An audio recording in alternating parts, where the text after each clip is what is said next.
Yes, good evening to all of you friends. We'll start the class at 9 p.m. So some 2 more minutes to go.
Yes, friends. So now it is 10 p.m. in my mobile and we'll start the class. My first question is, can you see me? Can you hear me?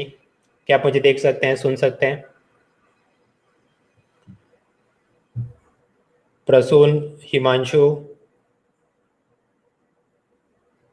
Alok, and others. The answer is yes. Pushpendra, Urjit, Chirag. So we'll start the class. 2% लोग बोल रहे हैं नहीं देख सकते, तो आप अपने कीबोर्ड पर Ctrl+R या Ctrl+Shift+R प्रेस करिए and hopefully it should work. आज रात तो अपनी क्लास 10 बजे है, लेकिन बाकी के दिनों में इस हफ्ते अपना कार्यक्रम कुछ ऐसा रहेगा। 14 तारीख सोमवार, 21 तारीख सोमवार और 28 तारीख सोमवार। तो आज अपना पिलर 4A ज़्यादातर पढ़ लेंगे, थोड़ी चीज़ बचेगी वो सोमवार को देख लेंगे, फिर 21 तारीख को पिलर 5 और 28 को pillar 6। So like that we will move forward. और जहाँ तक पिलर 4A का हैंडआउट है वो मैंने अभी अपडेट सेक्शन आपको मीडिया फायर में मिल जाएगा। तो हमको पढ़ना यहाँ पर ये है कि ये जो लोगों ने 2019 या 20 के अंदर मेरा इकोनॉमी का कोर्स ज्वाइन किया था और उसके बाद इकोनॉमी में जितने जितने अपडेट आए वो कोर्स ख़त्म होने के बाद, जैसे कि लास्ट ईयर का general budget and economic survey, उसके बाद 2020 का budget economic survey, 15 finance commission, आत्मनिर्भर भारत या एग्रीकल्चर ऑर्डिनेंस जो कि हम लोग आज रात पढ़ने वाले हैं, तो ये सब चीज़ों को अपडेट करने के लिए फॉर आवर अपकमिंग प्रीलिम्स 2020 हम लोग ये कर रहे हैं। थोड़े दिन पहले यूपीएससी ने मित्रों एनडीए की परीक्षा ख़त्म करी, तो कोई अब ये गलत फहमी में ना रहे कि एग्ज़ाम पोस्टपोन होगी वगैरह। एग्ज़ाम होने ही वाली है, सो प्लीज़ बी अटेंटिव और आप अपनी पढ़ाई पर ध्यान दें। सोशल मीडिया, व्हाट्सएप ये सब बंद कर दोगे तो खुश रहोगे। हाँ, तो पढ़ाई शुरू करते हैं। अब आपको याद होगा कि हमने पुरानी बैच में असल में पिलर 4A में क्या पढ़ा था, एग्रीकल्चर। सेक्टर्स ऑफ इकोनॉमी की एग्रीकल्चर में हमने वहाँ पर देखा था कि कैसे एग्रीकल्चर की मिनिस्ट्री और उसके डिपार्टमेंट, उसके नीचे एग्रीकल्चर में इनपुट्स मतलब लैंड, तो लैंड रिफॉर्म्स और लैंड कंसोलिडेशन ये सब चीज़ें क्या हैं। उसके बाद सीड्स, तो वहाँ पर genetically modified seeds, hybrid seeds, ये सब मुद्दे देखे। उसके बाद इनपुट्स में हमको चाहिए वाटर, तो वाटर की इरिगेशन की ढेर सारी योजनाएं देखी थी। फिर इनपुट्स में हमको चाहिए फर्टिलाइज़र, तो फर्टिलाइज़र में यूरिया का प्रयोग कैसे कम करे उसके बारे में भी हमने बहुत सारे इनिशिएटिव्स देखे थे। फिर केमिकल्स का उपयोग ही ना करो, don't use fertiliser, don't use pesticide, तो उस हिसाब से ऑर्गेनिक फार्मिंग के कुछ डेवलपमेंट्स देखे। उसके बाद कि ट्रैक्टर और मशीनरी का उपयोग ज़्यादा करो, उसके कुछ मुद्दे देखे। एंड देन इनपुट्स के नाम पर ये सब खरीदने के लिए ढेर सारा लोन चाहिए और लोन के अंदर किसान का कर्जा माफ करना चाहिए या नहीं, उसके मुद्दे देखे। So that's how we had progressed. अब उसमें नए नए अपडेट्स क्या आए वो हमको देखना है। अपडेट सेक्शन में मैंने ये हैंडआउट डाल दिया है, मीडिया फायर में आपको मिल जाएगा। मित्रों, ये स्लाइड के अंदर कई जगह पर आपको ये आइकॉन दिखेगा। ये आइकॉन क्या दिखाता है कि जो चीज़ आप 20 मिनट पढ़ के समझ सकते हैं, तो उसका 40 मिनट का वीडियो बनाने का या देखने का कोई मतलब नहीं। तो यहाँ पर मैं आपको सिर्फ ओवरव्यू देखूंगा और फिर आप हैंडआउट पढ़ेंगे, अपने आप आपको पता चल जाएगा मुद्दा क्या था। मुद्दा ये है कि एग्रीकल्चर एंड एलाइड सेक्टर में ईयरबुक इंफॉर्मेशन के नाम पर मिनिस्ट्री एंड डिपार्टमेंट्स, ओरिजिनली यहाँ पर एक एग्रीकल्चर मिनिस्ट्री थी और उसके नीचे फार्मर का डिपार्टमेंट था, एनिमल फिशरीज का डिपार्टमेंट था। लेकिन फिर सरकार ने कुछ बदलाव करे कि एक तरफ एनिमल, एक तरफ फार्मर और एग्रीकल्चर वेलफेयर का मिनिस्ट्री अलग, और दूसरी तरफ fisheries, animal husbandry and dairying, उनका मंत्रालय अलग। तो अब हमारे पास सीन कुछ ऐसा बनता है कि there is ministry one M1, कि जहाँ पर एग्रीकल्चर एंड फार्मर्स वेलफेयर, उसके नीचे दो डिपार्टमेंट, डिपार्टमेंट वन जो कि ministry of department of agriculture, cooperation and farmers welfare, and then department number 2 is department of agriculture research and extension service.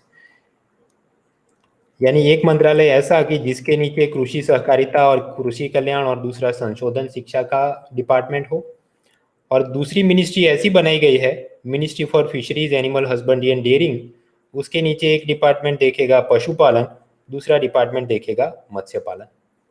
उसके बाद इंटरनली उसके कौन से स्टैट्यूटरी बॉडी, अटैच्ड ऑफिस, वो सब हैंडआउट में दिया है, पेज 90 पर, वो आप देख लेना। तो वो एक मुद्दा शुरुआत का खत्म हुआ। अभी डायरेक्टली हम लोग जंप करें पेज 92 पर, यानी कि एग्रीकल्चर इनपुट में हमने वहाँ पर ओरिजिनल लेक्चर में पढ़ लिया था लैंड, सीड, वाटर वगैरह के क्या इशू है, उसमें कुछ नए डेवलपमेंट्स आए हैं कि नहीं। एक डेवलपमेंट ये है कि हाइब्रिड सीड्स, याद करो हाइब्रिड सीड क्या होते हैं, कोई एक ही प्लांट की अलग अलग प्रजातियों को क्रॉस ब्रीडिंग या क्रॉस पॉलिनेशन करके जो नया प्लांट बनाया जाता है। जैसे कि पेप्सी कंपनी जो कि ये लेज पोटैटो चिप्स बनाती है, उन्होंने एक FC5 नाम की वैरायटी डेवलप करी। वो ऐसे कि उस हिसाब से बड़े साइज के शायद पोटैटो होंगे, उसमें से अच्छे चिप्स बन सकते हैं वटेवर। और फिर वो कॉन्ट्रैक्ट फार्मिंग के नाम पर उन्होंने फार्मर्स को देना शुरू किया, और फार्मर्स को बोला आप ये उगाइए और हमें आप दीजिएगा, हम आपको इतना पैसा देंगे एंड सो फॉर। प्रॉब्लम तब आई कि ये कॉन्ट्रैक्ट जब एक्सपायर हो गया तो भी फार्मर्स के पास ये सीड थे, हाइब्रिड सीड्स, उसको यूज करके वो नए नए पोटैटोज उगाते रहे और पेप्सी की राइवल कंपनी उसको वेफर चिप्स बनाने के लिए बेचते रहे। तो फिर पेप्सी ने उनको लीगल नोटिस भेजा एंड अल्टीमेटली, बट बहुत ज़्यादा हंगामा हुआ तो शायद सरकार ने कुछ बोला होगा, अल्टीमेटली पेप्सी ने वो सब मामला छोड़ दिया। तो यहाँ पर मुद्दा ये बनता है कि हाउ एग्जैक्टली कौन कौन से कानून यहाँ पर जुड़े हुए हैं। As such Indian patent act 1970, तो वहाँ पर सीड या प्लांट वेराइटी का कोई पेटेंट निकल नहीं सकता। दवाई वगैरह की पेटेंट हो सकती है बट बीज की पेटेंट नहीं हो सकती। बीज की अगर आपने कुछ करना है रजिस्ट्रेशन, मैंने इन्वेंट किया, मुझे कुछ पैसा मिलना चाहिए, तो उसके लिए ईयर 2001 में एक protection of plant varieties and farmers rights act बनाया गया, कि जहाँ पर सीड डेवलपर को कुछ इंटेलेक्चुअल प्रॉपर्टी राइट्स दिए जाते हैं, उस हिसाब से वो कंपनी जो भी सीड्स बनाए उस पर कुछ रॉयल्टी या फीस यूजर से ले सकती। सो पेप्सी वाज अकॉर्डिंगली सेइंग कि हमको, हमारे साथ ये नुकसान हो रहा है, और वो बहुत सारे करोड़ों रुपए का मुआवजा मांग रहे थे, बट अल्टीमेटली फिर उन्होंने छोड़ दिया ये मुद्दा। खैर, तो मतलब वो कंट्रोवर्सी भी बीच में ही छूट गई, तो बहुत ज़्यादा कुछ उपयोगी या एग्जाम वर्दी बड़ी चीज़ बनती है ऐसा नहीं, बट मेंस में कहीं पर लिखना होता है मल्टीनेशनल कंपनी कॉन्ट्रैक्ट फार्मिंग में, ये भी एक मुद्दा है कि जहाँ पर फार्मर के एक्सप्लॉइट होने के चांस है। उसके बाद ये इनपुट्स में सीड्स के मुद्दे देखे, वाटर इरिगेशन, तो याद करो ओरिजिनल लेक्चर में हमने ढेर सारी सब योजनाएं देखी थी, अलग अलग ड्रिंकिंग वाटर, इरिगेशन, प्रधानमंत्री कृषि सिंचाई योजना, हर खेत को पानी, पर drop more crop, micro irrigation वगैरह। उसमें कुछ नए डेवलपमेंट है कि नहीं। नए डेवलपमेंट में ऑर्गेनाइजेशनल चेंजेस हुए हैं। एक ज़माने में यहाँ पर दो मिनिस्ट्री थी।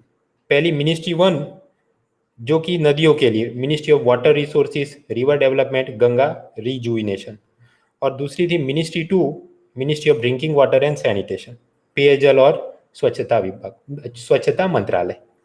तो ये 2019 में से पहले ऐसा सीन था कि हमारे पास दो मंत्रालय थे।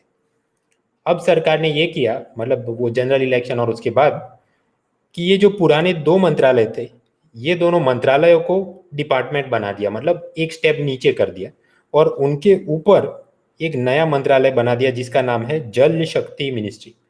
तो अब अपने पास जल शक्ति मिनिस्ट्री, ये एक मंत्रालय, उसके नीचे दो डिपार्टमेंट, डिपार्टमेंट वन जो पहले मिनिस्ट्री थी अब डिपार्टमेंट हो गया, department of water resources, river development, Ganga, और डिपार्टमेंट 2 हो गया ड्रिंकिंग वाटर एंड सैनिटेशन। बाकी सब योजना का जो काम जो देखता था वो पहले जैसा ही चल रहा है, बट जो मिनिस्ट्री थी वो अब डिपार्टमेंट हो गए। यहाँ पर योजनाओं के नाम पर ढेर सारी योजनाएं वो चल रही हैं, बहुत ज़्यादा स्ट्रेस में आने की ज़रूरत नहीं। 2019 में क्योंकि अचानक से ड्रिंकिंग वाटर की चेन्नई और कुछ इलाकों में बहुत ज़्यादा किल्लत होने लगी, तो सरकार ने नहीं नहीं वाटर अवेयरनेस का कुछ करते हैं बोल के निकाला एक जल शक्ति अभियान 2019 जुलाई में। अब वो वैसे तो चिकनी चुपड़ी बातें बहुत लखी हैं, एक लाइन में बोलना हो तो जवाब क्या है, पानी बचाओ जागृति अभियान था। बस वही रेन वाटर हार्वेस्टिंग या फॉरेस्टेशन वगैरह। तो पानी बचाओ जागृति अभियान क्या, जल शक्ति अभियान। दूसरा उन्होंने निकाला 2019 अगस्त में जल जीवन मिशन। उसकी भी लंबी चौड़ी चिकनी चुपड़ी बातें, एक लाइन में समझना हो तो क्या है, सब गांव वालों को पानी की पाइपलाइन से पानी पहुंचाओ बाय द ईयर 2024। अब ऐसा भी नहीं उसके लिए कोई अलग से ढेर सारा पैसा देंगे, नो, जो पुरानी सब केंद्र और राज्य सरकार की योजना है उसी का पैसा वो कन्वर्ज करके यहाँ पर देंगे। अगर जरूरत पड़ी तो एक कॉम्पेंसेटरी एफॉरेस्टेशन फंड काम्पा। अब वो मुद्दा ऐसा है कि सपोज ये रिलायंस वाला कहीं पर नई फैक्ट्री बना रहा है जिसके लिए सपोज उसने 100 ट्रीज को कट करना पड़ता है, तो सरकार के काम्पा फंड ने उसने उस हिसाब से सपोज एक्स लाख रुपीस देने पड़ते हैं। तो ऐसा सब जो पैसा है उसकी मदद से ये जल जीवन मिशन और गांव वालों को वाटर पाइपलाइन बिछाई जाए, ऐसा कुछ काम करेंगे। उसके अलावा वाटर रिसोर्स मिनिस्ट्री या जल शक्ति वालों ने 2018 में एक निकाला था अटल भूजल योजना। भूजल मतलब क्या, ग्राउंड वाटर। ये ऐसी योजना है, अगेन चिकनी चुपड़ी बातें बहुत है, basic idea is like this, कुछ पैसा वर्ल्ड बैंक देगा, कुछ पैसा भारत सरकार देगी, और ये योजना ऐसी है कि पूरे भारत में नहीं लागू करेंगे, सिर्फ गिने चुने ऐसे राज्यों में लागू करेंगे जहां पर पानी की बहुत ज़्यादा कमी हो। ये राजस्थान देखो या उत्तर प्रदेश, मध्य प्रदेश, गुजरात एक्सेट्रा।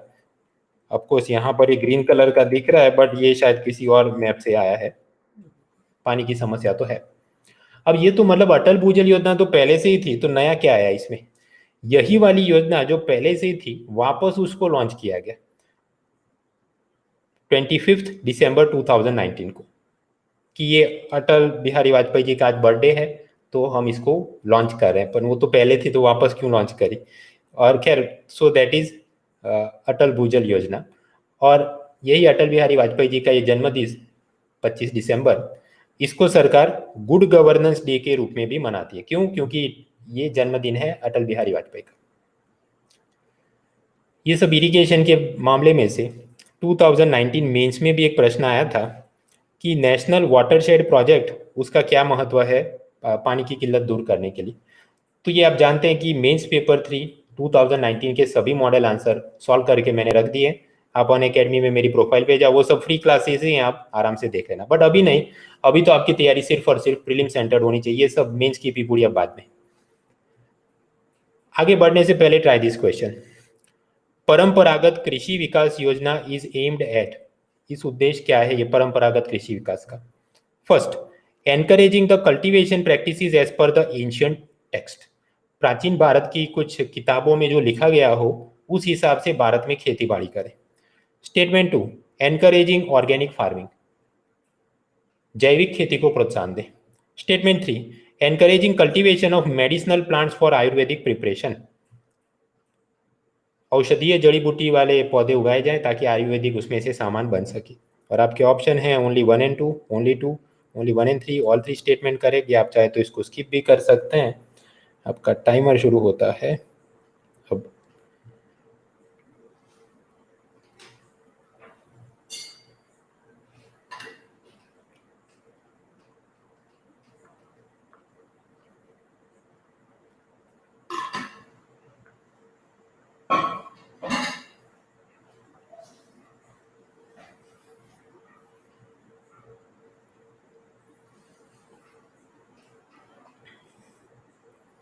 सुजाता, हर्ष, श्रीलेखा, कुंवर, काव्या, रवि, भरत, कामेश्वर, अरुण, वरुण, पिक्सी, रावी, आशीष, आकाश, संजीव, पूजा, वैभव, रूपेश, आशुतोष, रोहन, सुमंत, शुभम, रोहित, वरुण, स्नेहा, शंकर, स्मिता, जिज्ञासा, उत्पल, विवेकानंद, श्रेय, शशांक, अमन, वत्सल सिंह, प्रतीक, श्री, प्रियंका, ललित, ज्योत्सना, मयंक, सुनील, नितुष, आस्था, रवि, ऋषभ, मनीषा, प्रतीक, सुहास, आयुष, नरेंद्र, हर्ष, अभिषेक, अश्विनी, गरिमा, मयूरेश, सोनू, संजीत, हरमिंदर, सौम्यजीत, चैंडलर, अभिमन्यु, ऋषभ, हर्षा।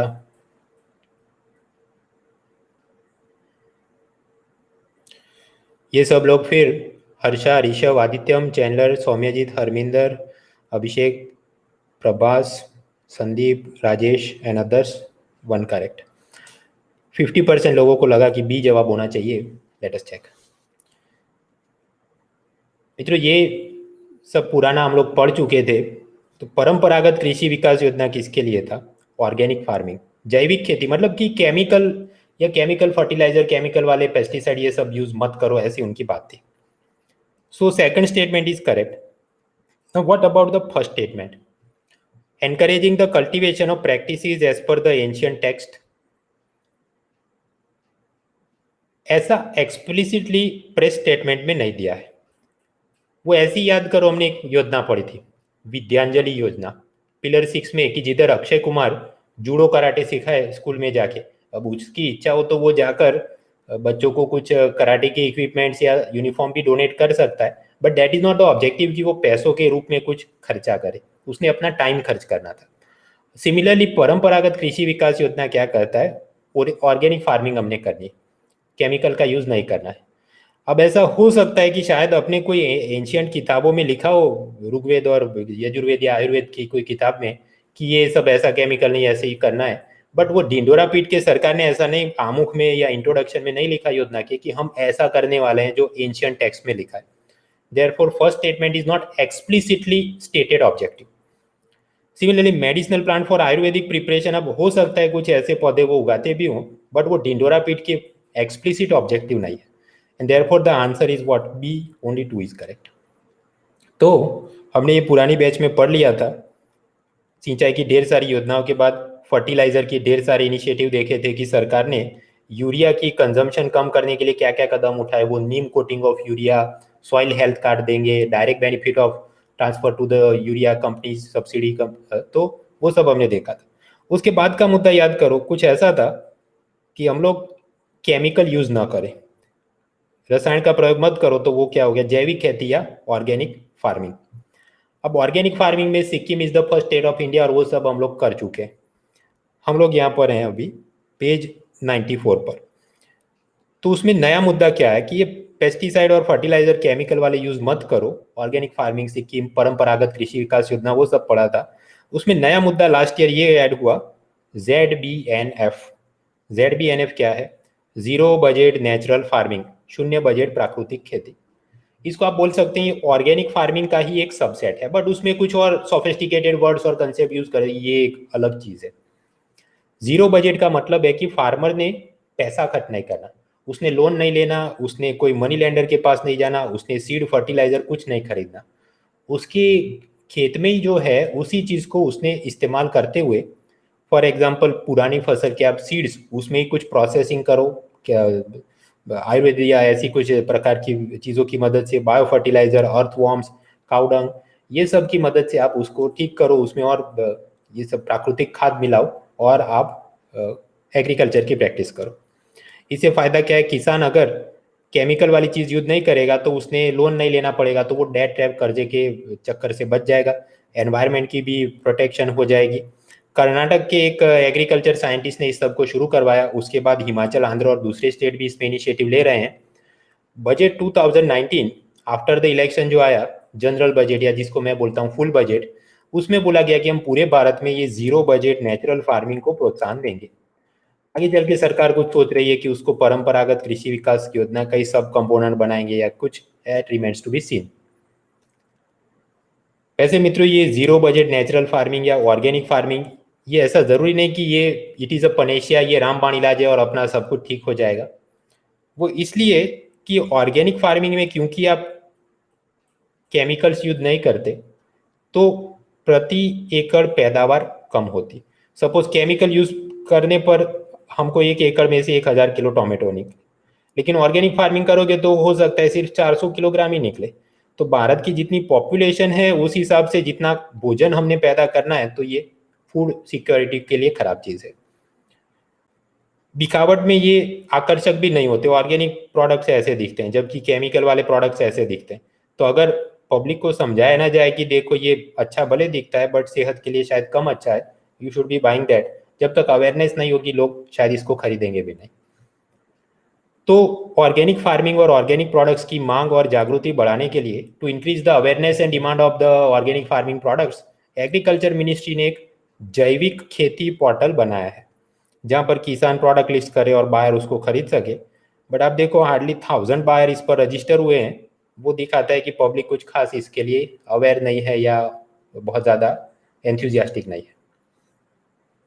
पब्लिक अगर ऑर्गेनिक प्रोडक्ट खरीदती है, सपोज आप हेलमेट खरीदते हैं तो उस पर अगर ISI का मार्क होगा, then you can be assured कि हाँ ये बराबर है, मुझे प्रोटेक्ट करेगा।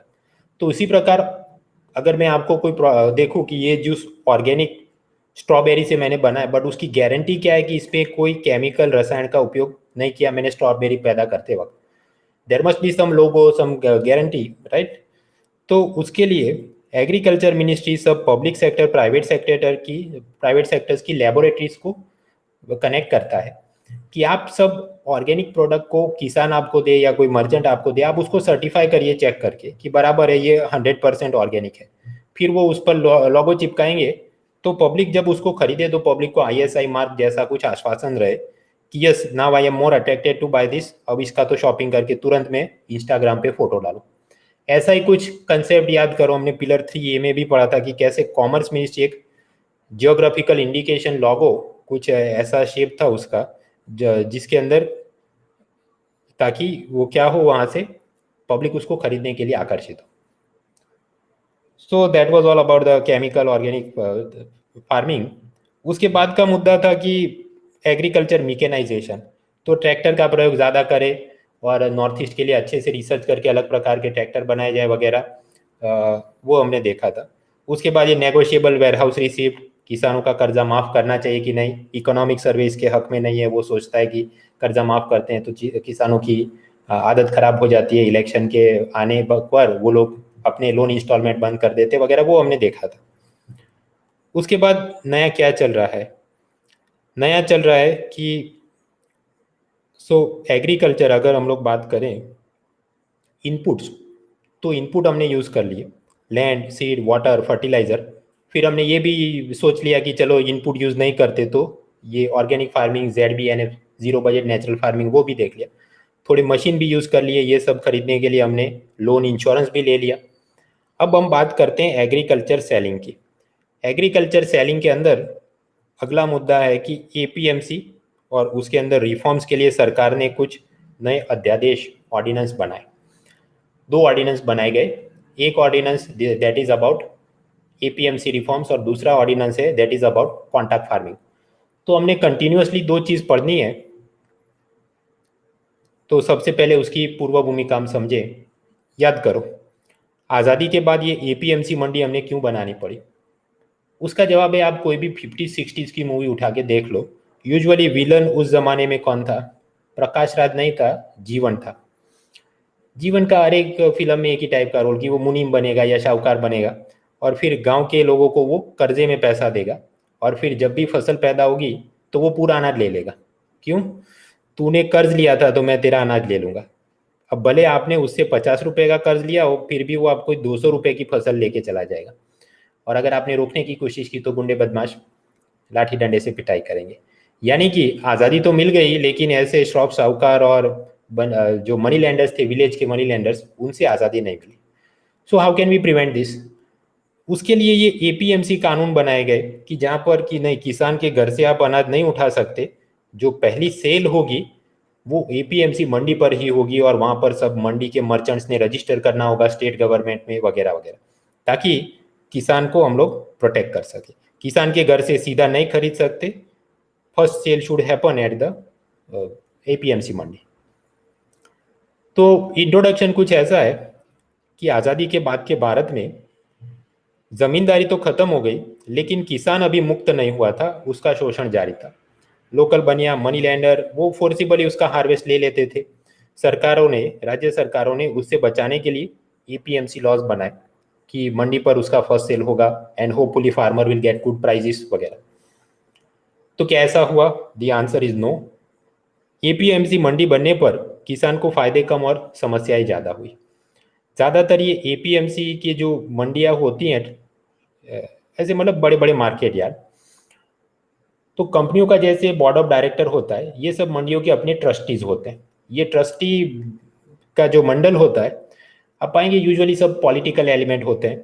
आपस में वो मिली भगत के साथ कार्टेलाइजेशन करते हैं। कार्टेलाइजेशन मतलब सोच के रखे किसी भी किसान को 800 रुपये से ज़्यादा हम नहीं देंगे फॉर दिस पर्टिकुलर क्रॉप।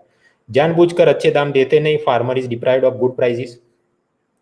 फिर ये मंडी के अंदर मंडी ट्रस्टीज को कुछ ऑटोनॉमी दी जाती है कि आप चाहें तो सेल के ऊपर इतनी कुछ फीस लगा सकते हैं और उसमें से जो फायदा, जो पैसा मिले उससे आप एपीएमसी मंडी का इंफ्रास्ट्रक्चर और बेहतर करिए। रोड है, कोल्ड स्टोरेज फैसिलिटी है, स्ट्रीट लाइट है, क्लीनलीनेस है। लेकिन पैसों की धांधली करते थे। Fees collected will not be used siphoned off, अपनी बस सब मौज मस्ती अय्याशी के लिए। तो infrastructure, cold storage, transport facilities, sanitation, ये कुछ नहीं। तो बहुत सारे फ्रूट्स और वेजिटेबल्स तो वैसे ही खराब हो जाते थे क्योंकि स्वच्छ भंडारण और शीतागार की व्यवस्था नहीं थी, खाद्यान्न की बर्बादी होती थी। अब अगर ऐसा है तो कुछ कानून में सुधार करने चाहिए, राइट?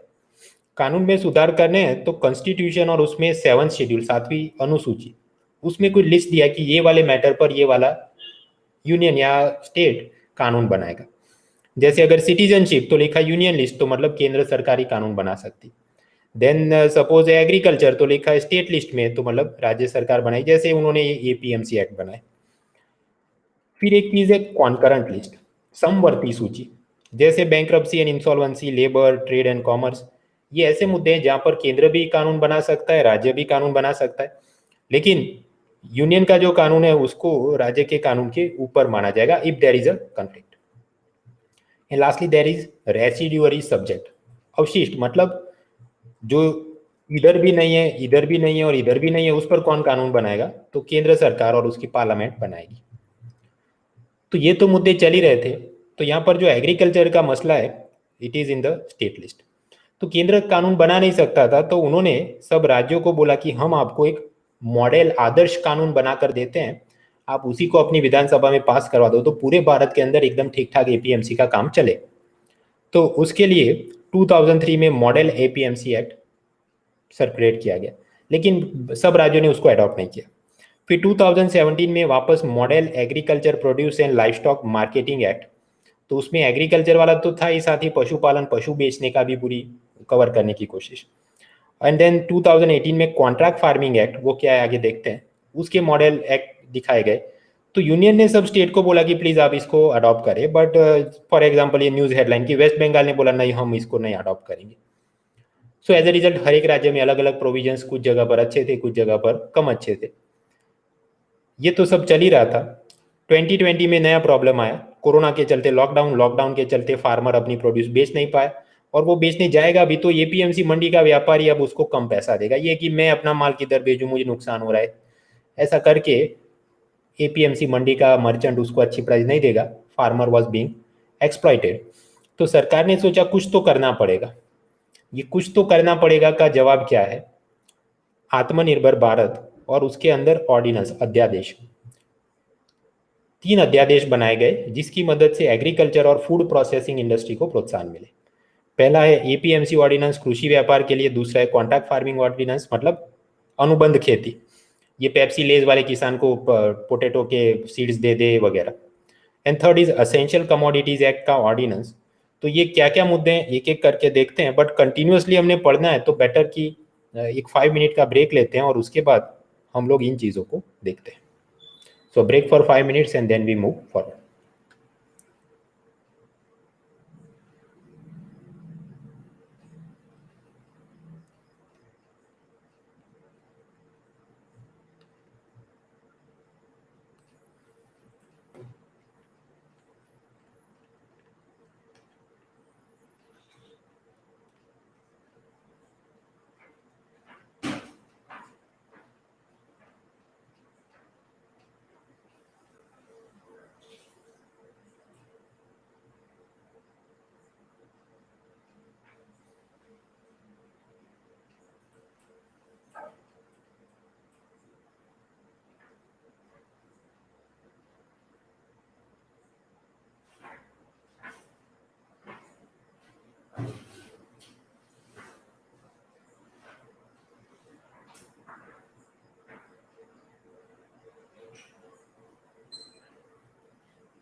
हाँ तो मित्रों, हम लोग देख रहे थे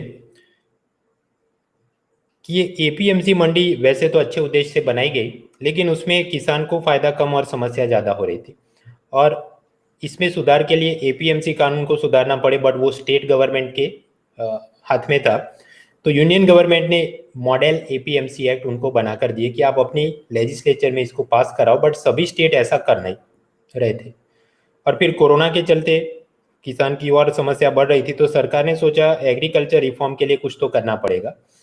कुछ तो करना पड़ेगा के नाम पर ये आत्मनिर्भर भारत इनिशिएटिव के अंदर एग्रीकल्चर और फूड प्रोसेसिंग इंडस्ट्री की मदद के लिए 3 ऑर्डिनेंस इश्यू किए गए। ऑर्डिनेंस तो इश्यू किए, यूनियन गवर्नमेंट का ये कहना है कि किसान की मदद करने के लिए और फूड प्रोसेसिंग कंपनियों को प्रोत्साहन देने के लिए ये जरूरी है।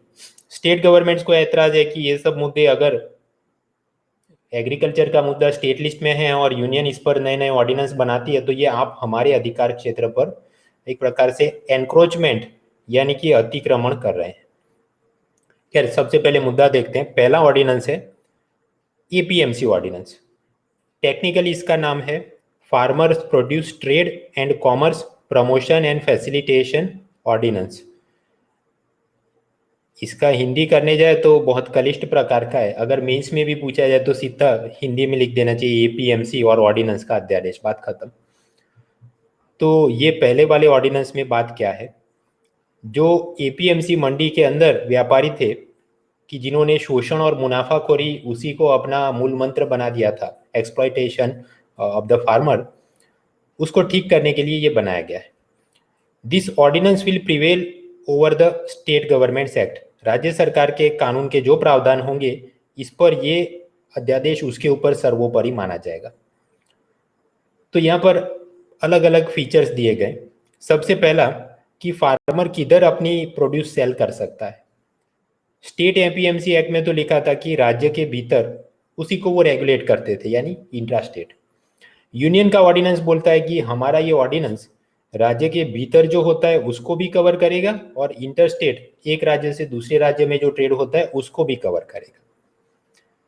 सेकंड, फार्मर का प्रश्न है मैं जाकर बेचूं तो बेचूं किधर, where can I go and sell. State APMC act में तो बात ऐसी थी कि पहला सेल एपीएमसी मंडी में ही हो पाएगा, और उन्होंने कुछ और छूट दी है, तो सपोज ग्रामीण हाट में जाकर उसका फर्स्ट सेल हो पाएगा। फार्म गेट पर फर्स्ट सेल नहीं हो पाएगा, यानी कोई दुकानदार या व्यापारी या व्यक्ति किसान के घर पे या दरवाजे पर आके उसका सामान उठा ले, उसको पैसा देने की देकर ऐसी अनुमति नहीं थी। यूनियन का ऑर्डिनेंस बोलता है कि क्यों आप फार्मर्स पर ऐसे रिस्ट्रिक्शन डालें। ऑफकोर्स पहले हम सोचते थे कि उसको श्रॉफ साहूकार से बचाने के लिए जरूरी, बट वो तो एपीएमसी मंडी में भी जाके एक्सप्लॉइट होता ही है। तो अब ये बोला गया है कि एग्रीकल्चर का प्रोडक्शन, प्रोसेसिंग और उससे मिलती जुलती कोई भी जगह हो, एनी सच प्लेस, चाहे फार्म गेट मतलब उसके घर का दरवाज़ा, चाहे फूड प्रोसेसिंग कंपनी की फैक्ट्री, चाहे एपीएमसी मंडी, चाहे कोल्ड स्टोरेज, जहाँ पर भी कृषि के साथ जुड़ा कोई काम हो रहा है वहाँ पर उसको बेच सकते हैं। तो किधर जाके बेचूं, तो सिर्फ मंडी नहीं, कहीं पर भी जाके वो बेच सकता है। नेक्स्ट क्वेश्चन, बेचूं तो बेचूं किसको, हुम कैन आई सेल। एपीएमसी मंडी के कानूनों में तो ऐसा था कि सिर्फ एपीएमसी मंडी के रजिस्टर्ड ट्रेडर को ही फार्मर अपनी चीज बेच सकता, लेकिन यूनियन का ऑर्डिनेंस ये बोलता है कि किसान किसी को भी बेच सकता है, शर्त है कि ग्राहक के पास पान कार्ड नंबर होना चाहिए। Permanent account number, PAN card number हमने पढ़ा था किधर, पिलर 2 जीएसटी नंबर के साथ में इनकम टैक्स डिपार्टमेंट ये पान कार्ड नंबर इश्यू करता है। तो यूनियन ऑर्डिनेंस कहता है कि फार्मर अपना प्रोड्यूस किसी को भी बेच सकता है जिसके पास पान कार्ड नंबर है। वो व्यक्ति भी हो सकता है, रजिस्टर्ड कंपनी भी हो सकती है, कोऑपरेटिव सोसाइटी भी हो सकती है, और दूसरी ऐसी कई कई संस्थाएं। नेक्स्ट क्वेश्चन, बेचू तो बेचू क्या, व्हाट कैन आई सेल।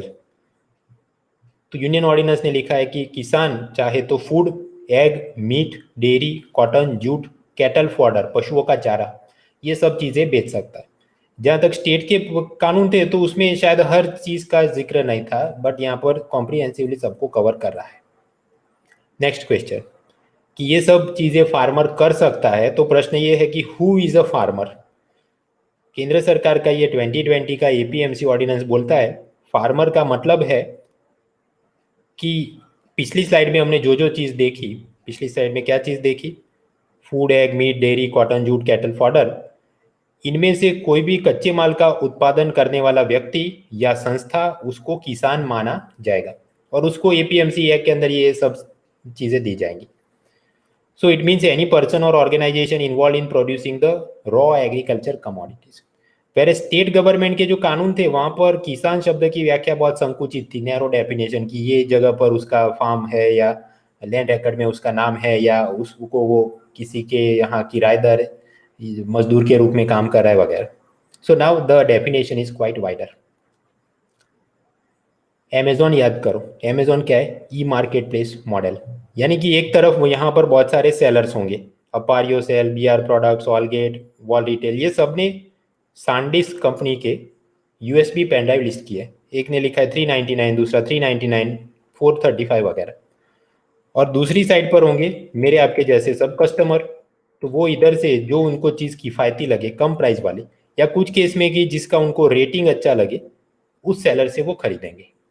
तो अमेजोन का मतलब क्या है, it is a E market place model. ये अमेजोन मतलब सिर्फ एक वेबसाइट चला रहा है, वो तो यहाँ पर सेलर को बायर्स के साथ कनेक्ट कर रहा है. तो क्या ऐसा ही कुछ हम बना सकते हैं कि जहाँ पर सेलर के नाम पर फार्मर एक तरफ हो और बाकी सब फूड प्रोसेसिंग कंपनियां जैसे ब्रिटानिया या एमडीएच या दूसरे व्यापारी, वो लोग बायर के रूप में दूसरी साइड पर खड़े हो.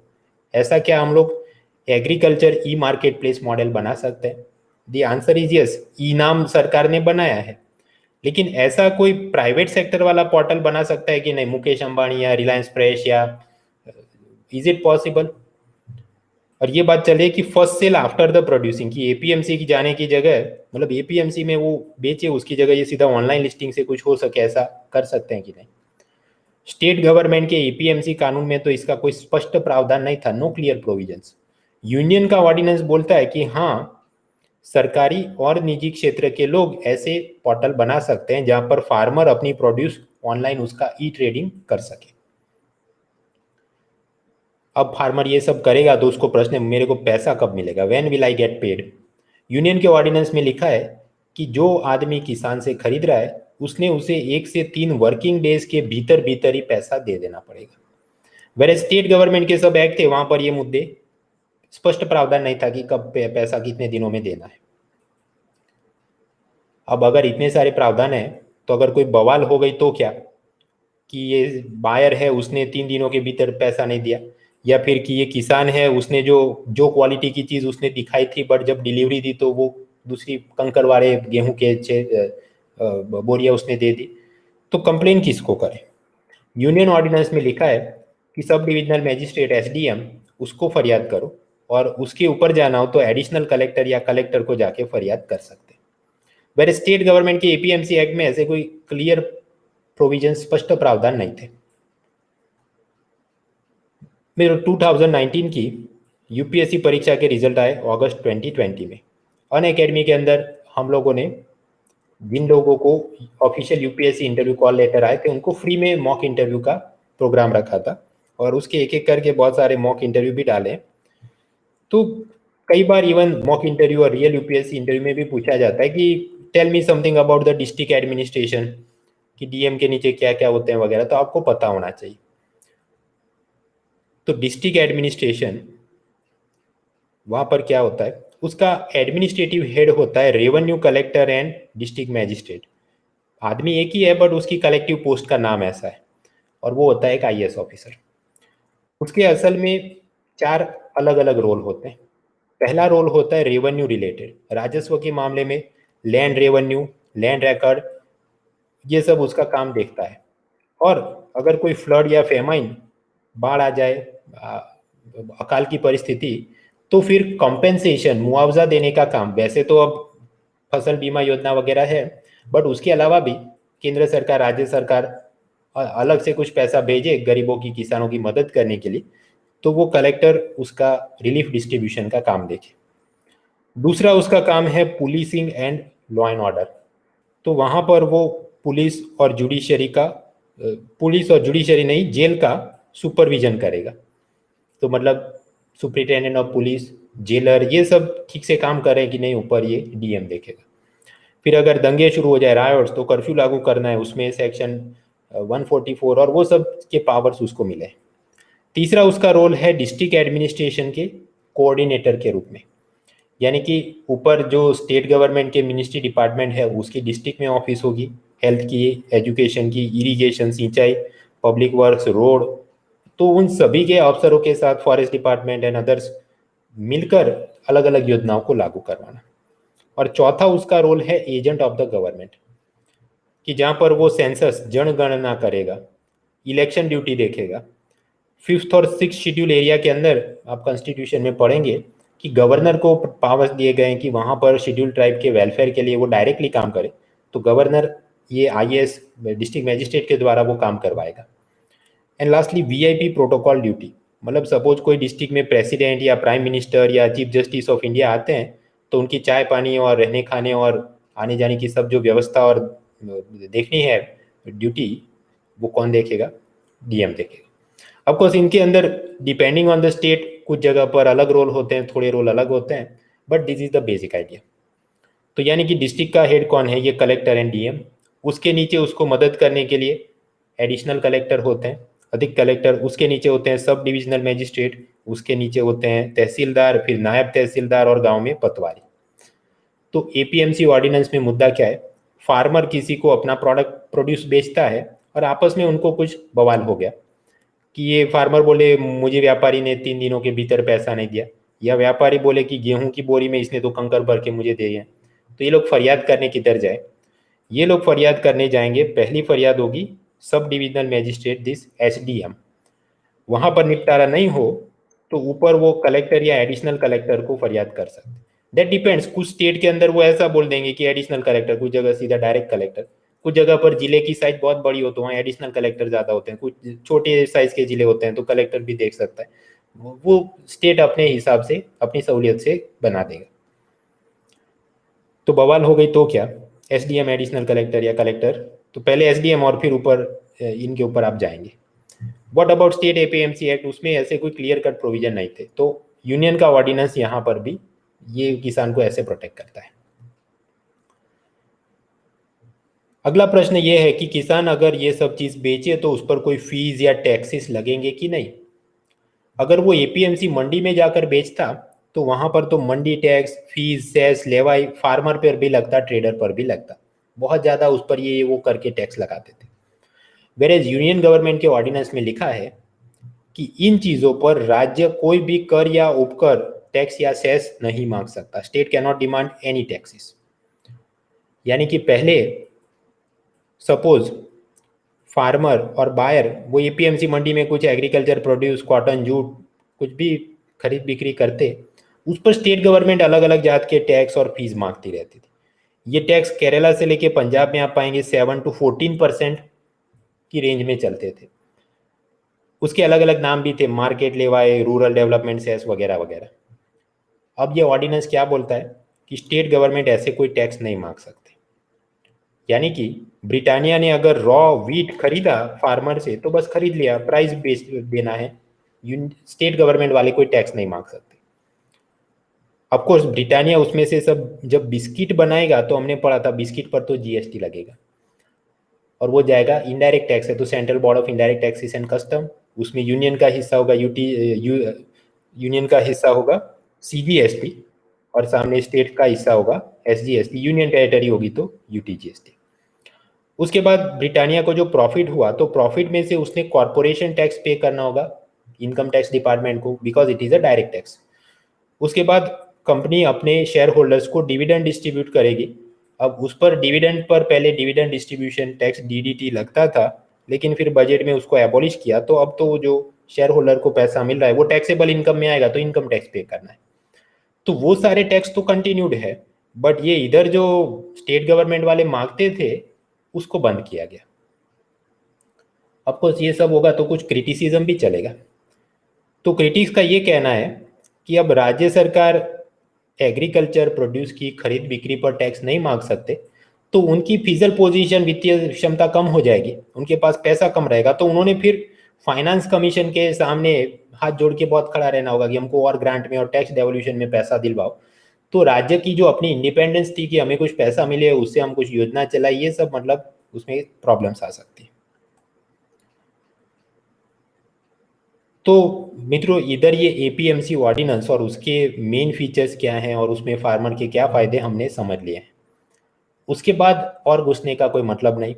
द हिंदू, इंडियन एक्सप्रेस वाले इसमें लंबी लंबी कॉलम लिखते हैं कि कैसे पंजाब का एग्रीकल्चर एक्ट वो ये एपीएमसी ऑर्डिनेंस से भी बहुत और बेहतर है। तो अब ऐसी चीज को फिर उसकी 2 घंटे की केस स्टडी बनाओ और 15 पेज का पीडीएफ चीज बना दो, भाई एक एमसीक्यू निकल के आ सकता है। मेंस में भी पूछे तो 250 वर्ड्स तक तो वैसे भी जोड़ सकते हैं। ऐसी कोई केस स्टडी की कंपेयर इट विद दिस और that of the state government, ऐसा तो कोई क्वेश्चन का ट्रेंड नहीं है। तो यानी मेरे कहने का मतलब ये है कि इंडियन एक्सप्रेस वाले एक्सप्लेन्ड सीरीज करके बहुत सारे आर्टिकल लिखते हैं, बट जरूरी नहीं कि एक्सप्लेन्ड सीरीज में दिया है तो वो अपने आप यूपीएससी एग्जाम के लिए काम का हो गया कि how is centre's farm grade ordinance is different from Punjab amended APMC act. क्या यूपीएससी ऐसा प्रश्न पूछेगा? ऐसा ट्रेंड है ही नहीं भाई। So we should not be wasting time in such research paper. दूसरा, अगर आप पीआईबी वेबसाइट पे जाओ या एग्रीकल्चर मिनिस्ट्री की वेबसाइट पर, तो उन्होंने तो ऑर्डिनेंस की ओरिजिनल टेक्स्ट, या जिसको हम बोलते हैं बेयर एक्ट, तो जैसे बेयर ऑर्डिनेंस इसको कहिए, सेक्शन बाय सेक्शन उन्होंने तो पूरी पीडीएफ फाइल डाली होगी। अब उसमें से मैं कोई भी 2 सेक्शन उठा के रैंडमली स्टेटमेंट डाल दूं, ये स्टेटमेंट 1 एंड ये statement 2 and then only 1 and 2, only 2 and 3, भाई ऐसे technical type of questions UPSC पूछता नहीं। ऑफकोर्स डायरेक्ट में से कुछ प्रश्न आए, बट उसको देख के हम पूरा दिन इसी में घुस जाए, उसका कॉस्ट बेनिफिट नहीं है। यानी जो काम की चीज थी हमने पढ़ ली। हर टाइप के फालतू MCQ just because private mock test वाले बनाकर पूछते हैं, तो हम अपना काम धंधा छोड़ के उसमें घुस जाएं, वो सामान्य दिनों में कर सकते हैं, बट जब आपकी प्रीलिम के पहले 30 दिन बाकी, भाई ये सब इसमें टाइम वेस्ट मत करो। Try this question. Farmers produce trade and commerce promotion and facilitation ordinance covers the sale of blank. ये जो एपीएमसी ऑर्डिनेंस हमने पढ़ा, उसमें किन चीजों की बिक्री की बात हुई है? Cotton and jute, dairy and fisheries, तीसरा है प्रोसेस्ड फूड मतलब प्रसंस्कृत जो हो गया है वो खाना, ये भोजन या खाद्य पदार्थ, कैटल फॉडर पशु चारा। और आपके ऑप्शंस हैं ओनली 1 and 3, ओनली 2 and 4, या फिर 1, 2 and 4, या ओनली 3, या आप चाहे तो इसको स्किप भी कर सकते हैं। आपका टाइमर शुरू होता है अब।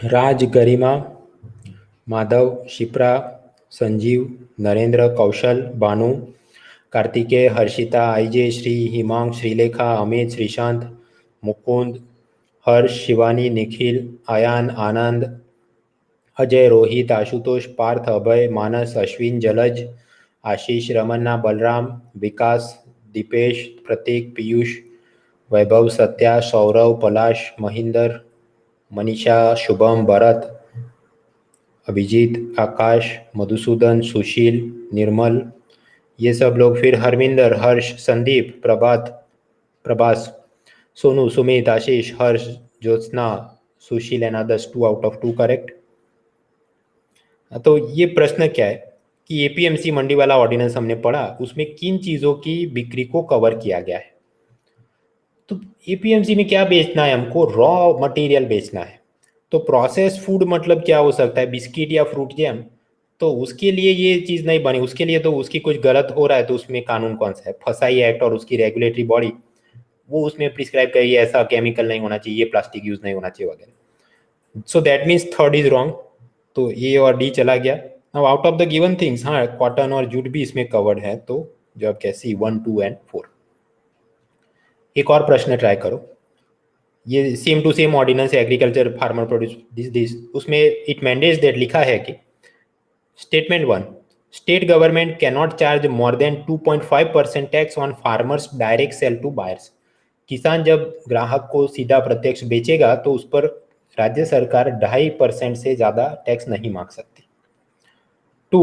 Buyer must pay farmer within 5 working days. 5 दिनों के भीतर भीतर भुगतान करना होगा. ओनली 1, ओनली 2, बोथ करेक्ट या नॉन करेक्ट. और आपका टाइमर शुरू होता है अब.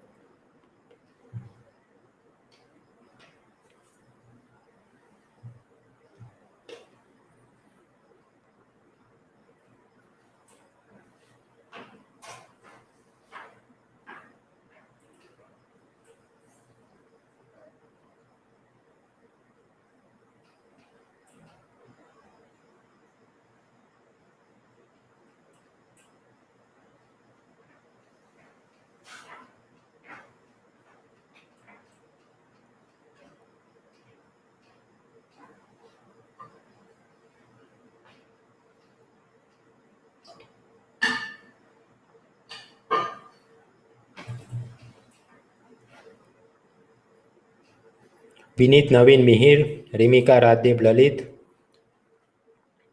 नाजमीन, राजन, प्रणव, अश्विन, अमित, निखिल, आदर्श, रिंकी, प्रतीक, रोहन, सुरभि, तरुण, रणविजय, शिव, पराग, सूरज, अभिजीत, रमित, रीमा, वैभव, सोनू, सुमित, ज्योत्सना, सत्या, ऋषभ, रोहित, विपिन, शिवानी, निखिल, मयूर, ये सब लोग. फिर Harminder, Harsh, Ashish, Sonu, Sumit, Jyotsna, Sanjeev, Rishabh, Manisha, Shivanshi and others. 3 out of 3 correct. हाँ, तो state governments can not charge more than 2.5%. भाई उनको पैसे टैक्स चार्ज ही नहीं कर सकते डायरेक्ट जो भी सेल कर रहा है फार्मर अपने बायर को. विद इन 5 वर्किंग डेज पे करना है, नहीं विद इन 3 वर्किंग डेज पे करना है. तो जवाब क्या है? Neither 1 not 2 is correct. यानी कि एपीएमसी ऑर्डिनेंस में हम लोगों ने ये जो मेन चीज जो ढिंडोरा पीट के सरकार ने सब जगह बोल के रखी है वो चीज़ों को तैयार करना है. ऐसा नहीं कि छोटा छोटा कुछ पीआईबी के अंदर दिया है एकदम सेक्शन नंबर 25 में क्या है, ऐसी तैयारी में टाइम वेस्ट मत करो. स्वाभाविक है ऐसा कोई ऑर्डिनेंस आएगा तो कुछ लोगों को मज़ा नहीं आएगा, तो उन्होंने क्रिटिसिज्म आलोचना शुरू कर दी. पहली आलोचना ये चलती है कि इसमें ये फार्मर एमएनसी कंपनी वाले उससे सीधा खरीदेंगे तो बहुराष्ट्र कंपनियां छोटे किसानों का शोषण करेंगी. एसडीएम उनको कुछ न्याय नहीं देगा. एसडीएम को ये मल्टीनेशनल कंपनी वाले एक आध गाड़ी दे देंगे ब्राइब में या पैसा दे देंगे ब्राइब में, तो so it will result in exploitation. दूसरा, पहले क्या था, एपीएमसी मंडी में ही सेल करो, मतलब एक प्रकार से गवर्नमेंट का रेगुलेशन था. अब ये हो गया कि रेगुलेशन हटा दिया, उदारीकरण या नियंत्रण हटा देने की क्रिया. ये ऐसी बात कि पहले सिर्फ बीएसएनएल होगी और फिर बोला नहीं प्राइवेट सेक्टर की मोबाइल कंपनी भी हो. पहले बोला कि सिर्फ एयर इंडिया होगी, फिर बोला नहीं प्राइवेट सेक्टर की भी एविएशन कंपनियां हो. तो ऐसा ज़रूरी नहीं कि हर बार ऐसा लिबरलाइजेशन और डीरेगुलेशन किया जाए तो कस्टमर का बेनिफिट ही हो. फॉर एग्जाम्पल, एजुकेशन और हेल्थ केयर सेक्टर में सरकार धीरे धीरे कि हम अपने पाँव पीछे खींचते हैं और प्राइवेट सेक्टर वाले सब शिक्षा और पढ़ाई का और स्वास्थ्य का काम देखे, तो उसमें तो आप पाएंगे कि प्राइवेट कॉलेज और प्राइवेट हॉस्पिटल में सेवा कम और लूट ज़्यादा होती है. तो उसी प्रकार यहाँ पर हमने एपीएमसी का सब हटा दो और फ्री मार्केट खुद से देख लेगा. इट इज़ नॉट नेसेसरी कि किसान को हमेशा इसमें फ़ायदा हो. नेक्स्ट, ये सरकार ने सच्चे दिल से नहीं लेकिन विश्व व्यापार संगठन के दबाव में एपीएमसी ऑर्डिनेंस बनाए, ऐसा भी कुछ क्रिटिसिज्म चलता है. ये मुद्दा क्या है? Pillar 3B world trade organisation, उसका याद करो, एग्रीमेंट ऑन एग्रीकल्चर, उसमें 3 टाइप की सब्सिडी थी, amber box, green box, blue box subsidy. तो उसमें मुद्दा क्या था कि सब्सिडियों को सरकार ने कंट्रोल में रखना है, रिड्यूस करना है.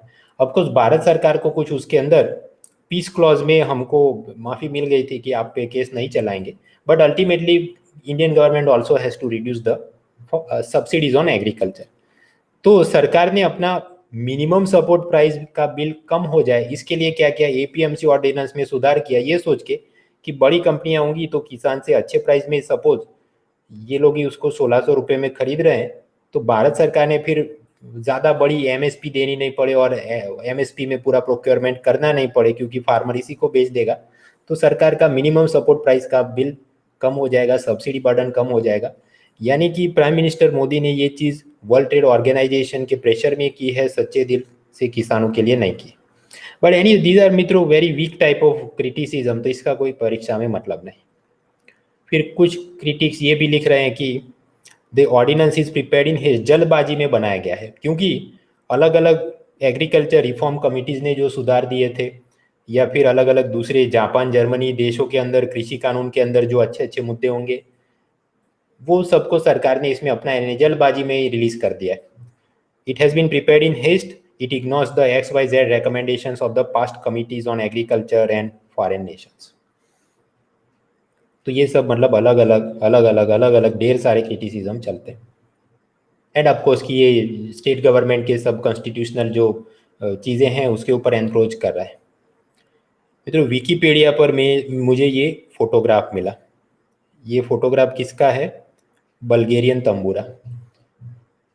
विकीपीडिया ऐसा बोलता है कि बल्गेरियन तंबूरे के अंदर 8 स्टील के स्ट्रिंग होते हैं। तो इसका मतलब क्या है? हम लोग यूपीएससी की तैयारी छोड़ के इसको बजाना शुरू कर दे? क्या हम लोग डे 1 से मेंस आंसर राइटिंग की पीपुड़ी बजाना शुरू कर दे? दीज आर नॉट यूजफुल, बराबर। तो फालतू में बस क्योंकि आ रहा है और कुछ लोग पढ़ा रहे हैं, इसका मतलब ये नहीं कि हम लोग पढ़ते जाएं। अगर प्रीवियस ईयर्स के आप क्वेश्चन देखिए, सरकारी योजनाओं में ज्यादातर थीम क्या होता है? एप्रिशिएट, क्या महत्व है, क्या, हाउ इट इज सिग्निफिकेंट। तो एप्रिशिएटिव टोन में लिखना है, ये सब इतनी क्रिटिसिज्म का क्या काम है? कुछ काम नहीं। यानी कि थोड़ा पढ़ो, आगे बढ़ो, don't waste time in things like this. Ultimately conclusion में क्या लिखना है? अप्रिशिएट करना है कि उत्तरोत्तर समय में बनी केंद्र सरकार, मतलब सिर्फ बीजेपी नहीं, कांग्रेस ने भी मॉडल एपीएमसी एक्ट, आदर्श कृषि कानून ऊपर से बनवाए, प्लानिंग कमीशन से बनाए, नीति आयोग से बनाए, और स्टेट गवर्नमेंट को बोला कि इसको अपनाइए, लेकिन वो मनाने की कोशिशों में असफल रहे। Successive union government propose the model laws but they were not adopted uniformly across all the states of India. और फिर ये कोरोना में आर्थिक मंदी के चलते केंद्र सरकार को जल्द से जल्द ऐसे सुधार लागू करने के लिए मजबूर किया। Coronavirus led economic slowdown then forced the hand of union government to implement the farm reforms at a faster pace. इससे हमको क्या फायदा होना वो लिखना है।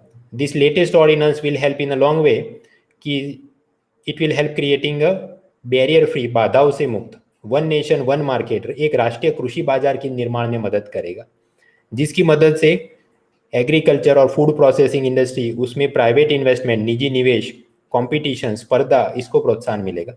क्योंकि पहले तो सिर्फ एपीएमसी मंडी मर्चेंट का एक प्रकार का मोनोपोली, एक अधिकार, एक शासन चलता था। अब दूसरे लोग भी बाइंग करेंगे तो मोनोपोली टूटेगी। And it will help in a long way to double the farmers income, किसान की आय दुगनी करने में मदद करेगा। और आपको कंक्लूजन और कुछ लिखना है तो आप sustainable development goal, no poverty, zero hunger, decent economic growth, reduce the inequality, ये सब में भी इसको जोड़ सकते हैं। तो यानी कि आत्मनिर्भर भारत में एग्रीकल्चर और फूड प्रोसेसिंग इंडस्ट्री को बूस्ट करने के लिए क्या किया गया? पहला ऑर्डिनेंस एपीएमसी ऑर्डिनेंस हमने पढ़ा। अभी दूसरा ऑर्डिनेंस देखते हैं, that is contract farming ordinance, अनुबंध खेती अध्यादेश। So what is contract farming? Contract farming मतलब सपोज किसान कैचअप है, उसको क्या चाहिए? Raw material tomato. तो किधर से भी टोमेटो खरीद लेगा क्या? नहीं। अगर सपोज बहुत ज़्यादा खट्टे सावर टोमेटोज आ गए तो उसने चीनी की ज़्यादा डालनी पड़ेगी। अगर बहुत मीठे आ गए तो वो टेस्ट अच्छा है, शायद उसको ना लगे। उसी प्रकार ये रियल फ्रूट वाले जो फ्रूट जूस बनाते हैं, यानी कि वो हमेशा चाहेंगे कि हमको जो वेजिटेबल और फ्रूट मिल रहा है वो एकदम यूनिफॉर्म क्वालिटी, एक रूप गुणवत्ता का हो। तो उसके लिए क्या करना होगा? कंपनी ने खुद से ही सीड, फर्टिलाइजर, पेस्टिसाइड कब कितनी मात्रा में डालना है, ये तारीख को ये करना है, ऐसा यूनिफॉर्मली फार्मर को देना होगा, बोलना होगा। इसके लिए ऐसी फूड प्रोसेसिंग कंपनियां किसानों के साथ एडवांस एग्रीमेंट साइन करती है कि हम आपको सीड देंगे, फर्टिलाइजर देंगे और आपने इतने टाइम में ये फ्रूट वेजिटेबल उगा के हमको देना है। That contract is called contract farming. ये समझौता फसल लगाए जाने से पहले किया जाता है। कॉन्ट्रैक्ट फार्मिंग मतलब it is an advance agreement between the farmer and the buyer before the production और कल्टीवेशन। अब ये भी इसके अलग अलग स्टेट में अलग अलग कानून थे, कुछ जगह एपीएमसी के अंदर ही लिख दिया था, कुछ जगह अलग से कानून बनाया था, but the provisions were not uniform across all the states of India. तो किसानों का कहीं कहीं शोषण होता था, ठीक से कॉर्पोरेट कंपनियों को परेशान करती थी स्टेट गवर्नमेंट। तो केंद्र सरकार ने सोचा इनकी मदद करेंगे। तो ये आत्मनिर्भर भारत में agriculture ordinance number 2 is related to contract farming. यहाँ पर बात यह है, इसका फुल फॉर्म क्या है, farmers empowerment and protection agreement on price assurance and farm services ordinance. Hindi में लंबी चौड़ी अष्टम पष्टम है, बट मीन्स में लिखना हो तो क्या सीधा कॉन्ट्रैक्ट फार्मिंग का हिंदी अनुबंध खेती का अध्यादेश, बात खत्म। इसमें भी यही लिखा है कि एपीएमसी राज्य के जो कानून होंगे इसके ऊपर इसको सर्वोपरि माना जाएगा। तो ये कॉन्ट्रैक्ट फार्मिंग अग्रीमेंट, उसमें क्या क्या लिखा गया है कि ये जो फूड प्रोसेसिंग कंपनी और फार्मर के बीच कॉन्ट्रैक्ट हो रहा है, तो सरकार ने ऑर्डिनेंस में बोला कि ऐसे कॉन्ट्रैक्ट के अंदर ये चीज़ें साफ साफ लिखी होनी चाहिए। पहली चीज़ एस्टिमेटेड डेट ऑफ सप्लाई, दूसरा मिनिमम क्वालिटी स्टैंडर्ड, तीसरा सेलिंग प्राइस क्या होगा, ये सब मतलब लिख के क्लैरिटी में देना होगा ताकि फार्मर का एक्सप्लॉयटेशन ना हो। सपोज ऐसा एडवांस एग्रीमेंट कंपनी ने जनवरी महीने में फार्मर के साथ साइन किया और उस वक्त बोला हो कि हम आपसे पोटैटो खरीदेंगे और हम आपको प्रति किलो 15 रुपये देंगे, और आपने ये पोटैटो उगाकर हमको अक्टूबर मंथ तक, मतलब इधर तक दे देना है, तो ऐसा कॉन्ट्रैक्ट बना सकते हैं। हाँ, लेकिन सपोज अक्टूबर में हम लोग पहुंचे, उस वक्त बाजार में पोटैटो का प्राइस चल रहा हो 30 रुपीज़, तो ये तो किसान का नुकसान नहीं हो जाएगा, उसने एडवांस में साइन कर दिया जब जनवरी में, तो 15 रुपये के साथ उसको लगा ये भाव चलेगा, इधर पहुंचा तो 30 रुपये बाजार में दूसरे लोग ऑफर कर रहे हैं, लेकिन किसान ने तो कॉन्ट्रैक्ट साइन कर दिया, तो अब वो तो बेचारा कम प्राइस पर बेचने के लिए मजबूर हो जाएगा। ऐसा शोषण या उसका नुकसान नहीं हो, इसलिए सरकार ने बोला कि अगर अक्टूबर में या जब भी इसका मतलब डिलीवरी डेट है उस वक्त मार्केट में इस चीज़ के प्राइस बढ़ते हैं, तो कंपनी ने ये जो नया वाला प्राइस है कितना 3030 वो पे करना होगा।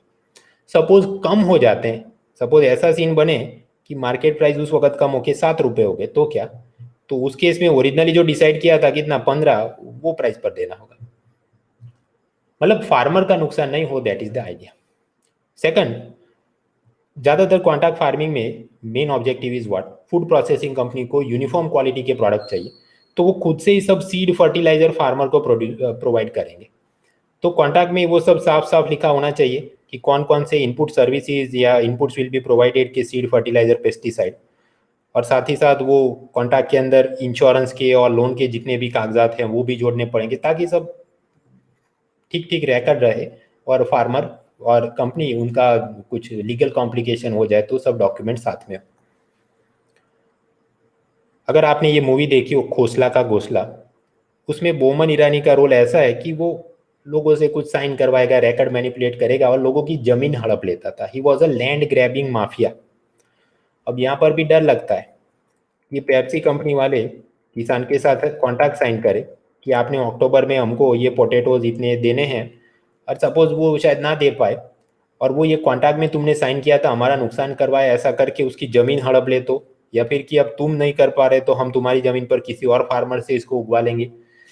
तो मतलब किसान ने कोई कॉन्ट्रैक्ट फार्मिंग के एग्रीमेंट पर दस्तखत किया तो उसका मतलब ये नहीं कि किसान की जमीन हड़प सकते। ये ऑर्डिनेंस में साफ साफ लिखा है कि ये कॉन्ट्रैक्ट फार्मिंग का agreement it does not give anyone the right over the farmers land, आपको हक नहीं देता उसकी जमीन पर, आपको सिर्फ इतना कि उसका माल आपने खरीदना है वो तारीख पर इतने प्राइस पर। इधर भी कुछ ना कुछ विवाद हो सकता है कि फार्मर बोल दे कि व्यापारी ने मुझको पैसा नहीं दिया, या व्यापारी मतलब एक कंपनी कह दे कि फार्मर ने मुझे चीट किया और कंकर भर के दे दिए वगैरह। तो इसकी अपील के लिए मतलब कंप्लेन किधर करेंगे, इधर भी सिमिलर स्ट्रक्चर एसडीएम के पास जाएंगे और उसके ऊपर ये एडिशनल कलेक्टर और कलेक्टर। अफकोर्स जब इधर जाएंगे एसडीएम के पास तो यहाँ पर कंसिलिएशन के लिए बोर्ड मतलब समझौता करने के लिए उन्होंने पहले से तय रखे कि ये 4 लोग होंगे, फार्मर की साइड के 2, कंपनी की साइड के 2, और वो आपस में उसका समाधान, जैसे याद करो इंसॉल्वेंसी बैंक्रप्सी कोड में था, ऐसा ही मतलब कुछ आर्बिट्रेशन, ऐसा नहीं कि एसडीएम खुद से मैं आता हूँ तुम्हारी जमीन पर और मैं न्याय दूंगा, पहले वो बोलेंगे 30 दिन में आप आपस में समझौता कर लो, फिर अगर नहीं होता तो वो कुछ जजमेंट देगा, उसमें किसी को कंप्लेन है तो वो ऊपर अपील में जाएगा। So that is the APMC का, ये एपीएमसी नहीं, कॉन्ट्रैक्ट फार्मिंग का अग्रीमेंट। मिनिमम ऐसा एग्रीमेंट एक क्रॉप सीजन के लिए हो सकता है, एक फसल की सीजन तक। मैक्सिमम 5 साल के लिए हो सकता है, और जरूरत पड़े तो 5 साल के बाद आगे रिन्यू भी कर सकते हैं। इट इज जस्ट लाइक कि वो जीआई इंडिकेशन कितने के लिए मिलता है, मेरे ख्याल से 10 साल के लिए मिलता है, उसके बाद वापस भी रिन्यू हो सकता है।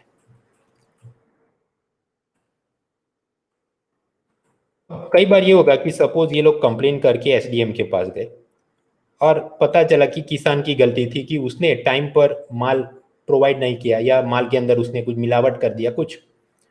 हो सकता है एसडीएम उसको कुछ पेनल्टी लगाएगी, इतने 1,000 रुपए का आप नुकसान भरो, या इतने और आपने किलोग्राम कहीं से लेकर ला के दो।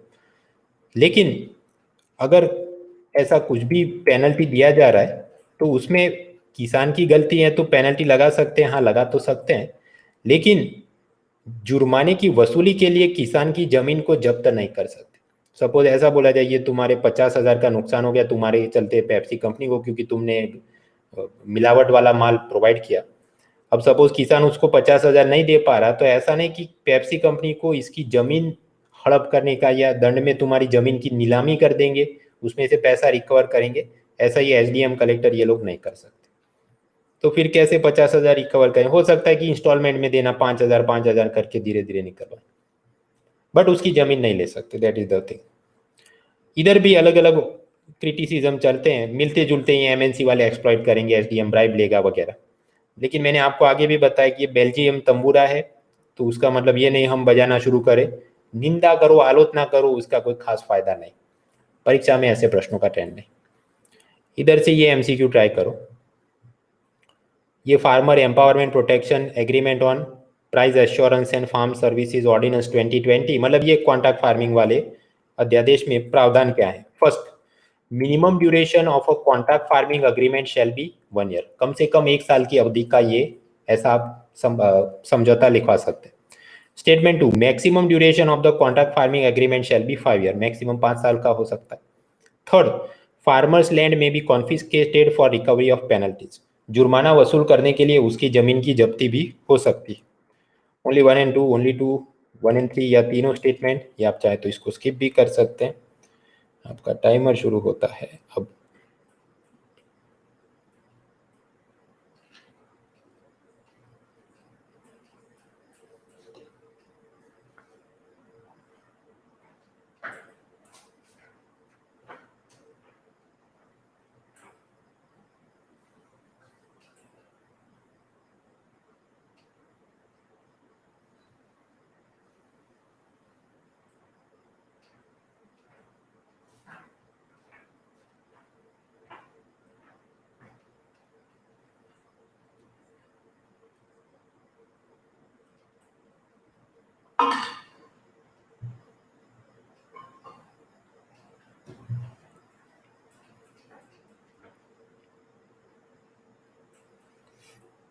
वरुण, आस्था, आशु, सुरभि, मोनिका, सिद्धार्थ, सत्य, रोहित, श्रेय, शशांक, अश्विन, जीवन, विनीत, कार्तिकेय, जगन, अंशुल, जयशंकर, मनीष, नेहा, नितेश, रणविजय, अरुण, योगिता, राज, नवीन, हेमंत, रोहन, पीयूष, दिव्य स्वरूप, ओम प्रकाश, श्याम, प्रिया, नितुष, निर्मल, मनीषा, रिंकी, रोहित, आशीष, सत्य, वैभव, सुरभि, निखिल, मयूर, ये सब लोग। फिर Ashish, Harminder, Sonu, Rishabh, Sanjeev, Manish, Manisha, Shivani, Jalaj, Shri, Divyansh and others. 4 out of 4 correct. वैसे तो ये नए पुराने नाम देख के याद आ रहा है, आप लोग पुरानी बैच में थे, वहीं पर भी आपके नाम देखे थे क्विज में। सो अच्छी तैयारी चल रही है आप सब लोगों की, आई होप, एंड प्रीलिम में अच्छा रिजल्ट आए। तो प्रश्न ये है कि हाँ, ये ऑर्डिनेंस में क्या प्रावधान है। Observe the third statement. अगर पेनल्टी की रिकवरी करने के लिए किसान की जमीन भी जब्त हो सकती है। आप खुद से सिर्फ इतना सवाल पूछो कि सरकार को इलेक्शन जीतना है कि नहीं जीतना है, तो फिर ऐसा तो वो लिख नहीं सकते, वरना ऑपोजिशन वाले मुद्दा बना देंगे कि सरकार विरोधी किसान है। तो यानी कि थर्ड स्टेटमेंट इज रॉन्ग, तो यानी कि डी और सी तो चले गए। Now we are at 50-50 stage. तो आंख बंद करके कुछ भी लिख दो। ऑफ कोर्स सिक्का उछाल के 50-50, ये क्या फैक्चुअल इंफॉर्मेशन के बारे में आपको पूछ रहा है। तो पहला स्टेटमेंट देखो, minimum duration can be 1 year. 1 year नहीं, हमने आगे पढ़ा one cropping season. One cropping मतलब खरीफ, रबी, जायद, एक क्रॉपिंग सीजन मिनिमम ड्यूरेशन हो सकता है। कॉन्ट्रैक्ट फार्मिंग का मैक्सिमम ड्यूरेशन क्या हो सकता है? 5 ईयर। उसके बाद भी जरूरत पड़े तो रिन्यू कर सकते हैं। तो यानी कि जवाब क्या है? Only B, second statement is correct, first statement and third statement are wrong. इसमें भी कंक्लूजन, तो आगे जो लिखा वही चीज इधर भी कंक्लूजन सेम टू सेम ही रहेगा, छाप दो कि अलग अलग सक्सेसिव केंद्र सरकारों ने आदर्श कृषि कानून लगाने के लिए मनाने की कोशिश की, लेकिन सब राज्यों में लागू नहीं हुआ। कोरोना वायरस के चलते सरकार पर दबाव बना तो उन्होंने ये रिफॉर्म्स लागू करने पड़े। और इससे क्या फायदा होगा? वही सब भाई, बैरियर फ्री वन मार्केट और investment and competition in agriculture sector, और फार्मर की इनकम डबल करेगा वगैरह वगैरह। तो यानी कि हमने पहला ऑर्डिनेंस देख लिया, दूसरा ऑर्डिनेंस कॉन्ट्रैक्ट फार्मिंग का देख लिया। तीसरा आता है असेंशियल कमोडिटीज एक्ट ऑर्डिनेंस, आवश्यक वस्तु अधिनियम को सुधार करने का अध्यादेश, वो भी देखेंगे। और उससे पहले एक मुद्दा बनता है फूड कॉर्पोरेशन ऑफ इंडिया, उसके रिफॉर्म। फिर ये इकोनॉमिक सर्वे 2020 ने क्या रिफॉर्म्स दिए, फूड इन्फ्लेशन का मुद्दा, और ये फूड एसेंशियल कमोडिटीज एक्ट, उसमें क्या सुधार किए गए। तो ये सब हम लोग कवर कर रहे हैं। साथ ही साथ I am happy to share to the new students कि अगली प्रीलिम्स और मेंस 2021 जिसका कैलेंडर यूपीएससी ने अनाउंस कर दिया है, उसके लिए भी अनअकैडमी पर मेरा इकोनॉमी का प्लस कोर्स चल रहा है। वहाँ पर भी यही सब चीज़ें, बट फुल लेंथ में पूरी इकोनॉमी हम कवर करें using easy to understand power point just like this. Rapid revision के अलग से hand out, weekly doubt resolution, और वीकली क्विज भी होती है रैंकिंग के साथ। So if you are interested you are welcome to join. और उसमें आप कूपन कोड यूज़ करें mrunal.org तो एक्स्ट्रा डिस्काउंट भी मिल सकता है। जहाँ तक ये अपना काम चल रहा था, तो पिलर 4A के अंदर हमने ये अपडेट देखते हुए पेज 99 तक खत्म किया। तो मुद्दा आगे का बढ़ता है, एक दो चीज़ ही बढ़ती है कि ये असेंशियल कमोडिटीज एक्ट का ऑर्डिनेंस क्या, फूड कॉर्पोरेशन ऑफ इंडिया में रिफॉर्म्स की बात क्या। आप पढ़ेंगे तो भी समझ में आ जाएंगे, नहीं समझ में आता तो भी चिंता करने की ज़रूरत नहीं, क्योंकि हम लोग सोमवार को वापस मिल रहे हैं रात को 9 बजे, तो इसको ख़त्म करेंगे। और सोमवार को ही शाम को 5 बजे पिलर 4B मतलब मैन्युफैक्चरिंग स्टार्टअप वगैरह की चीज़ें, पिलर 4C वो जीडीपी इन्फ्लेशन की चीज़ें, अनएम्प्लॉयमेंट की चीज़ें, उसका भी मैं हैंड आउट बना के अपलोड कर दूंगा। तो ये तो थोड़ा मतलब आधे घंटे का काम, बाकी ये सब देखेंगे। उसके अगले सोमवार फिर पिलर 5, उसके अगले सोमवार पिलर 6। वैसे दिखता बड़ा है बट असल में इतने मुद्दे हैं ही नहीं।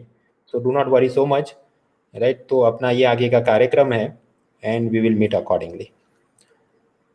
तो ये यहाँ पर हम ख़त्म करते हैं and see you next week.